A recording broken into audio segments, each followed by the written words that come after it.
Exercise 3.3 class 8।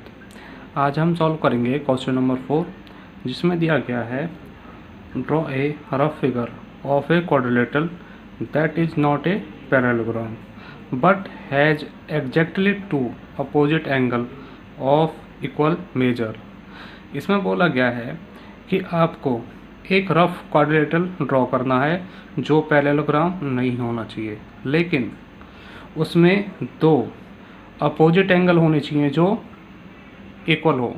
ठीक है बच्चों, तो हमने प्रॉपर्टी ऑफ पैरेललोग्राम में 6 टाइप पढ़े थे आपके क्वाड्रिलेटरल के। तो हमने उसमें क्या बताया था कि एक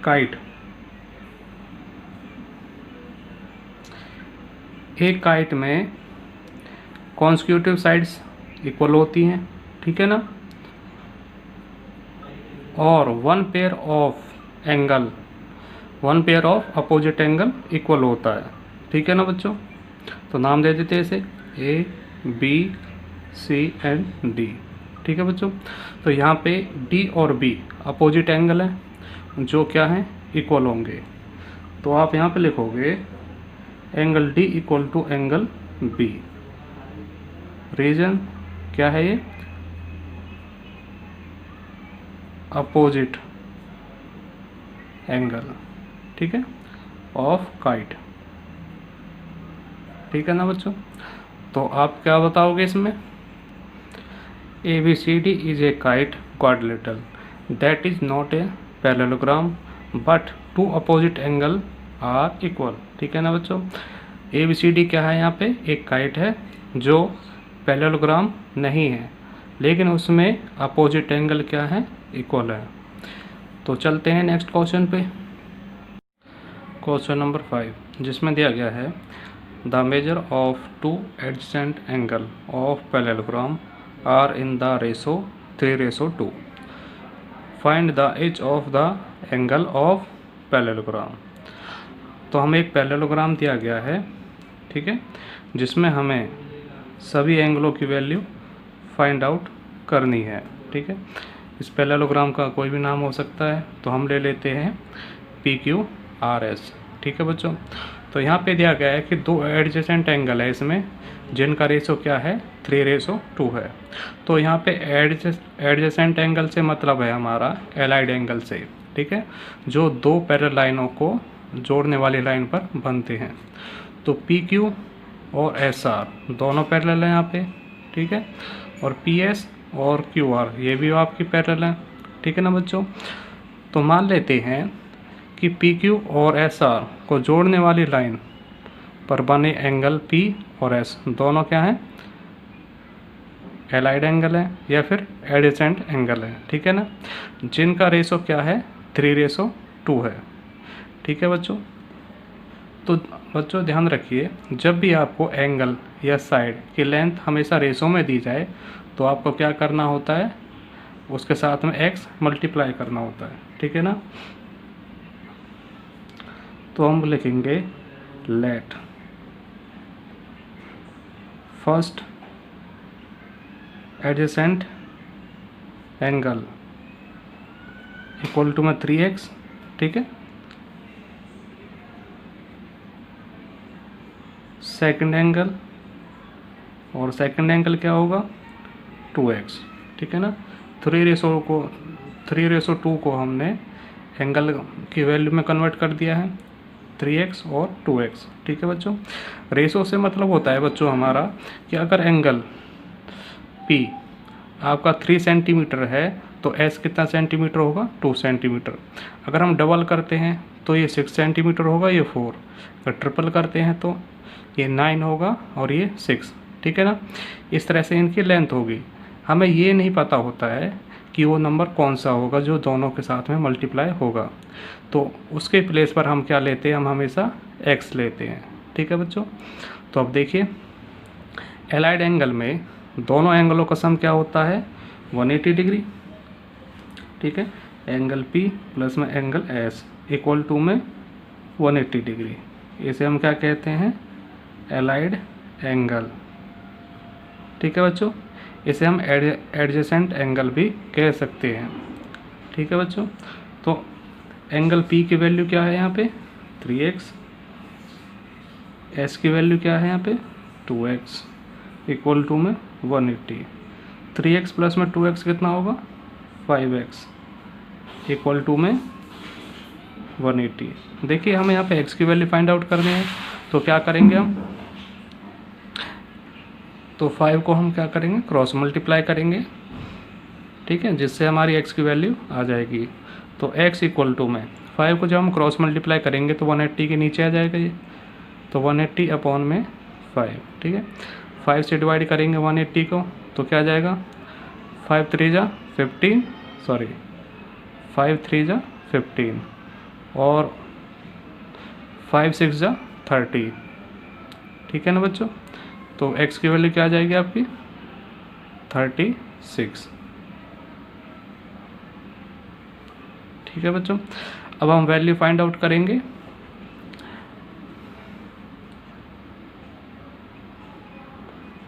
first adjacent angle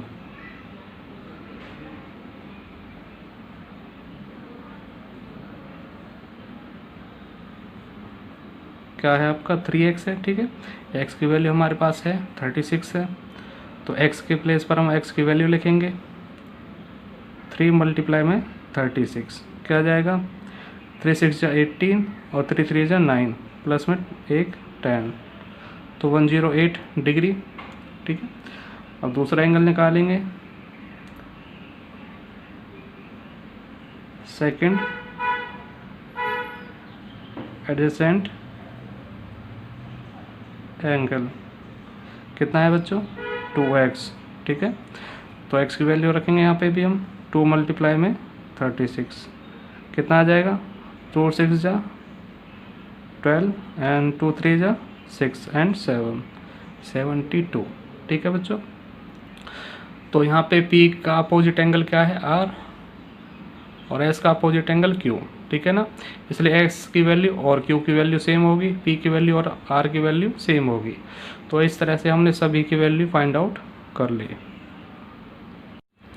question number 6 जिसमें दिया गया है 2 adjacent angle of parallelogram have equal major, find the measure of each of the angle of parallelogram, ठीक है। हमें एक पैरेललोग्राम दिया गया है, इसे भी हम कोई भी नाम दे सकते हैं, इस बार दे देते हैं ABCD, ठीक है। तो एक पैरेललोग्राम के हमें सभी एंगलों की वैल्यू फाइंड आउट करनी है। इसमें दिया क्या गया है 2 adjacent angle of parallelogram have equal major.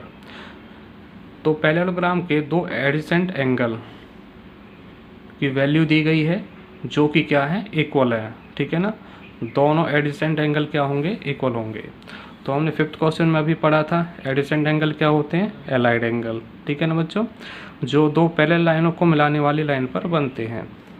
तो मान लेते हैं A और B क्या है, आप A और D क्या है आपके एलाइड एंगल हैं या फिर एडजेसेंट एंगल है, ठीक है ना। इनके वैल्यू सेम है, ठीक है। तो जो इनकी मेजरमेंट है वो सेम है, लेकिन हमें कोई वैल्यू नहीं दी गई है। तो हम क्या करेंगे यहाँ पे लेट लेंगे, late first adjacent angle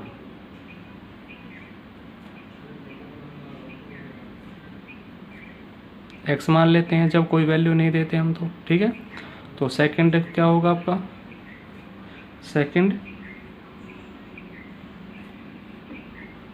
adjacent angle, तो ये भी क्या होगा x, जो कि दोनों क्या बताए गए हैं इक्वल बताए गए हैं, ठीक है। तो दोनों एंगलों का सम क्या होगा यहाँ पे 180 डिग्री, एंगल A प्लस में एंगल B इक्वल टू में 180 डिग्री, ठीक है ना। एलाइड एंगलों का सम क्या होता है 180 डिग्री, इसे हम क्या कहते हैं एलाइड एंगल, ठीक है बच्चों। यहाँ पे आप एडजेसेंट एंगल भी लिख सकते हैं। तो एंगल A और एंगल B की वैल्यू क्या मान लेते थे, क्या मान ली थी हमने x, तो क्या लिखेंगे यहाँ पे x और यहाँ पे भी x, ठीक है 180 डिग्री। तो x प्लस में x क्या हो जाएगा 2x, ठीक है ना बच्चों, इक्वल टू में 180 डिग्री। वो x की वैल्यू फाइंड आउट करेंगे तो 2 को क्रॉस मल्टीप्लाई करेंगे, 180 का अपॉन में आ जाएगा, ठीक है, डिवाइड करेंगे तो क्या आ जाएगा 90। तो x की वैल्यू क्या आ जाएगी बच्चों 90 डिग्री, ठीक है। अब देखिए a की वैल्यू क्या है 90 डिग्री, b की वैल्यू क्या होगी, फिर d की वैल्यू क्या होगी 90 डिग्री, a का अपोजिट क्या है c, तो c की वैल्यू क्या होगी 90 और d का अपोजिट क्या है b, तो b की वैल्यू क्या होगी 90, ठीक है ना। तो आप लिख सकते हो यहाँ पे angle a equal to angle b equal to angle c equal to angle d, ये सभी क्या है 90 डिग्री के एंगल, ठीक है ना बच्चों। आप यहाँ पे सेकंड मेथड भी यूज कर सकते हैं, जैसे आपको पता है कि अगर आपने a की वैल्यू क्या मान ली है x और d की वैल्यू क्या मान ली है x, उसी तरह से हम मान सकते हैं a का अपोजिट एंगल क्या है c, तो c की वैल्यू भी x ही होगी, ठीक है, और d की वैल्यू भी क्या होगी x होगी। अब आपको पता है क्वाड्रिलेटरल के इंटीरियर एंगलों का सम क्या होता है 360, सभी एंगलों को हम ऐड करके डिवाइड कर देंगे तो x की वैल्यू आ जाएगी। ओके बच्चों, क्वेश्चन नंबर 7 जिसमें दिया गया है the adjacent figure HOPE is a parallelogram, find the angle measure XYZ, state the property you use to find them, ठीक है बच्चों। इसमें बोला गया है कि HOPE नाम का एक पैरेललोग्राम दिया गया है आपको HOPE, ठीक है, जिसमें आपको एंगल्स की वैल्यू फाइंड आउट करनी है x, y और z की, ठीक है ना। तो इसमें बताया गया है state the properties you use to find them, ठीक है। तो इसमें बताया गया है कि जो भी प्रॉपर्टी आप यूज करोगे इनकी वैल्यू फाइंड करने के लिए उन्हें आपको बताना पड़ेगा, ठीक है बच्चों। तो चलिए क्वेश्चन सॉल्व करते हैं। तो सबसे पहले हम देखते हैं कि यहाँ पे पैरेललोग्राम में सभी अपोजिट साइडें क्या होती हैं इक्वल और पैरेलल, ठीक है ना। तो यहाँ पे EP और HO दोनों क्या हैं पैरेलल हैं, ठीक है, और EH और PO भी क्या है अपोजिट है और अपोजिट पैरेलल है, ठीक है ना। तो देखिए PO और EH दो पैरेलल लाइन है, PH जो लाइन है इन दोनों लाइनों को मिला रही है, ठीक है, P से H तक। तो एंगल 40 डिग्री और एंगल Y ये दोनों इक्वल होंगे, ठीक है, क्योंकि यहाँ पे एक Z शेप भी बन रहा है, ठीक है ना। तो ये एंगल कौन सा होगा, तो हमने आपको वीडियो में बता चुके हैं पहले भी। तो ये एंगल होगा आपका अल्टरनेट एंगल, ठीक है बच्चों। एंगल Y इक्वल होगा 40 डिग्री के, किसके अकॉर्डिंग अल्टरनेट एंगल के, ठीक है ना बच्चों। अब देखिए 40 Y की वैल्यू भी आपकी आ गई है जो क्या है 40 डिग्री है, ठीक है। यहाँ पे देखिए Y की वैल्यू 40 डिग्री, अगर हम O का इंटीरियर एंगल फाइंड आउट कर लेते हैं तो हमारे पास दो एंगल आ जाएंगे, ठीक है। तो हम ट्रायंगल के एंगलों के सम प्रॉपर्टी लगा सकते हैं, एंगल सम प्रॉपर्टी, ठीक है। जब दो एंगल आपके पास होंगे तो तीसरा ऑटोमेटिक आपका आ जाएगा, ठीक है ना बच्चों। तो O का इंटीरियर एंगल कैसे निकलेगा, आपको पता है इंटीरियर प्लस एक्सटीरियर दोनों एंगलों का सम क्या होता है 180 डिग्री, क्योंकि ये दोनों मिलकर क्या बनाते हैं एक स्ट्रेट एंगल, ठीक है ना बच्चों। तो देखिए इंटीरियर प्लस में एक्सटीरियर एंगल इक्वल टू में 180 डिग्री, ठीक है ना। ये क्या बनाते हैं आपके स्ट्रेट एंगल या फिर कह सकते हैं लीनियर पेयर, ठीक है ना बच्चों,